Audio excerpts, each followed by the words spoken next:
Well, Coach, it's the last week of the regular season. I mean, who thought we'd get here so quickly, you know? But right now the team is tied for first in the conference. 3-game series left at Nevada there coming up.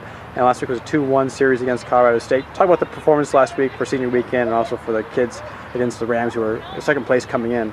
Yeah, I mean, I thought we took care of business. We did what we wanted to do, which was, take the series. Our fight on Sunday in the 7th inning was just tremendous, and we came 1 run short, getting us into extra innings. So very pleased and proud of how we were able to control all of the excitement going on, us dedicating the stadium. There's a lot of distractions for our team this weekend, and I thought they did a really good job of staying composed and taking care of business. Talk about the senior weekend too, kind of how hard it was for you to say goodbye to those seniors. Yeah, I'm a very special group. I think this team is very special, and we've become very, very close. And we've got some big names in that senior class. I mean, you got Trisha Brazil, who had 2 home runs in 1 game. You have Vonnie Martin, another kid that carries a big stick. You have Caprian Gotti, who makes sure that defenses make plays on her. You have Kim Fisher, who does a great job of getting our pitchers ready, game ready, and then of course you have Brooke Ortiz, and probably one of the most influential players we have on our team. And it was a very emotional day, but I was just proud that they were able to keep those emotions in check and come out and play well.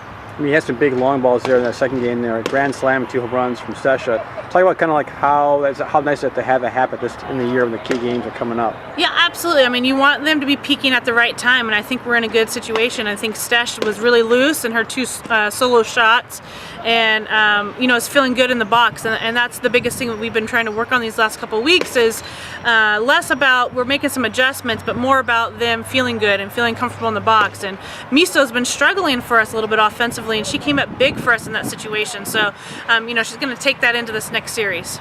This was also, today was a deadline for all region nominations there. We're nominating, I guess, several players here looking at their stats. I mean, it's pretty fun for you to see people like Brenna out there, but also joined by someone like Kiera Willis, who's a freshman. Yeah, and I think that's the nature of the beast. I mean, we've got a great balance with this team. I mean, Brenna has stepped her game up. I mean, if you look at her numbers, they're about equal to what she was last year, but if you look at what our RPI is this year and what our strength of schedule is, it's pretty impressive that she's still doing what she did last year against much better competition. She's a game changer. She's a kid that defenses have to plan accordingly. Kiera is another one that's a freshman that I love freshmen because they don't really know any better, and so they come out and just play, and I think that's how Key's going to be her 4 years. I mean, she's gotten better each series, each game, and I look forward to working with her for another 3 years. When you look at her, she doesn't know the pitching level here at Division I or the Mountain West, but yeah, I think for 40 starts she had 34 games where she reached base. Whether it be a hit, a walk, or one hit by pitch there. Is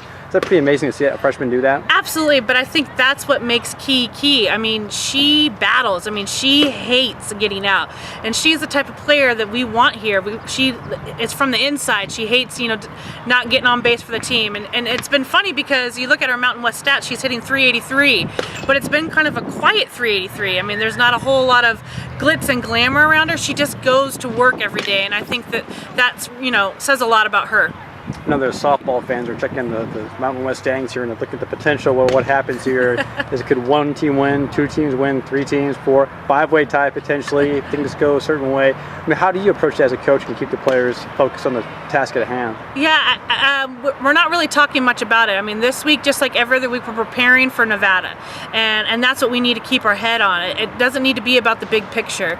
We need to take it again, pitch by pitch, game by game, and we need to beat Nevada, and that's what our goal's been all year. Is you take a series at a time, you take a game at a time. So we'll worry about all that stuff when that time comes. I mean, is that basically taken from your experience at Stanford when the team, was one of I think a 4-way tie there for the conference championship? Yeah, I mean, I think just in general, working with athletes, you really try to get them to live in the now. There's nothing you can do about yesterday. You can't do anything about the last pitch. You can't do anything about the next pitch.